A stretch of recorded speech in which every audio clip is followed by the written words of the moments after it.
YCP 5 ఏళ్ల పాలనలో జగన్ రెడ్డి విధ్వంసాలు తప్ప అభివృద్ధి చేసింది ఏమీ లేదని బాపట్ల జిల్లా చీరాల ఎమ్మెల్యే ఎంఎం కొండయ్య మండిపడ్డారు. చీరాలలో ఎన్టీఆర్ భరోసా పెన్షన్స్ కు ఇంటింటికి తిరుగుతూ సచివాలయ సిబ్బందితో కలిసి లబ్ధిదారులకు పంపిణీ చేశారు. ఈ సందర్భంగా ఆయన మాట్లాడుతూ చీరాల నియోజకవర్గ వ్యాప్తంగా ఒకే రోజున టీడీపీ కూటమి నాయకుల సహకారంతో 30,000 మందికి పెన్షన్లను అందజేయడం జరిగిందన్నారు.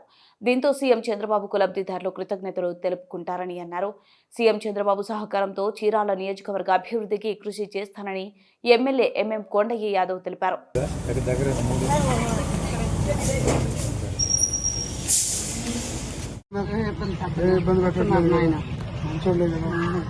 మాకేం చెప్పి నుంచి ఒక 500 వేస్తున్నారు. మన సుబ్బులు గారు ఉన్నారు.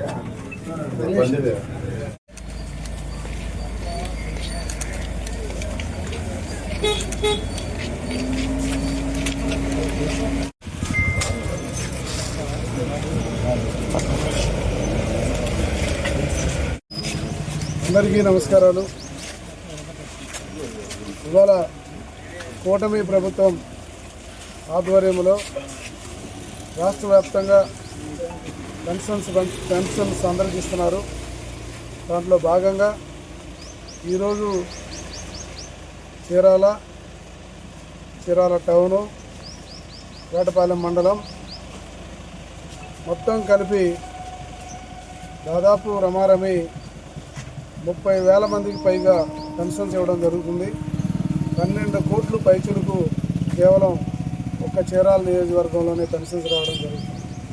మీ అందరూ తెలుసు, ఏదైనా 1 తారీఖు కంటే ముందు ఏదైనా కానీ ఒక ఆదివారం కానీ 1 తారీఖు రోజు కానీ వచ్చినట్టుగా కానీ అయితే ముందే పెన్షన్లు ఇవ్వడానికి శ్రీ నారా చంద్రబాబు నాయుడు గారు ముందుకు వచ్చి పెన్షన్లన్నీ కూడా పెద్ద ఎత్తున ఇవ్వడం జరుగుతుంది.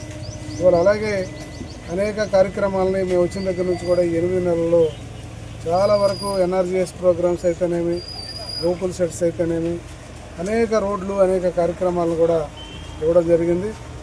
ప్రధానంగా మున్సిపాలిటీలో కూడా చాలా ప్రాంతాల్లో రోడ్లు వేస్తున్నాం. అలాగే డ్రైనేజ్ సిస్టమ్స్ కూడా ఇవ్వబోతున్నాం. ఈ రకంగా పెద్ద ఎత్తున పెన్షన్లు ఇవ్వడమే కాకుండా అభివృద్ధి కార్యక్రమం కూడా చాలా పెద్ద ఎత్తున జరుగుతుంది. గత 5 సంవత్సరాల్లో జగన్మోహన్ రెడ్డి కాలం ముందు పేరుకి ఆర్భాటంగా పెన్షన్లని చెప్పుకుంటూ కేవలం సంక్షేమ పథకాలను చూపిస్తూ అభివృద్ధిని ఏమాత్రం విస్మరించడం వల్ల ఇవాళ పెద్ద ఎత్తున చీరాల్లో ఎక్కడ చూసినా కాలువలు కానీ మురుగునీరు కానీ అంతా కూడా చాలా ఇబ్బందికరంగా ఉన్న పరిస్థితుల్లో దాన్ని ఇవాళ పునరుద్ధరించడం జరిగింది.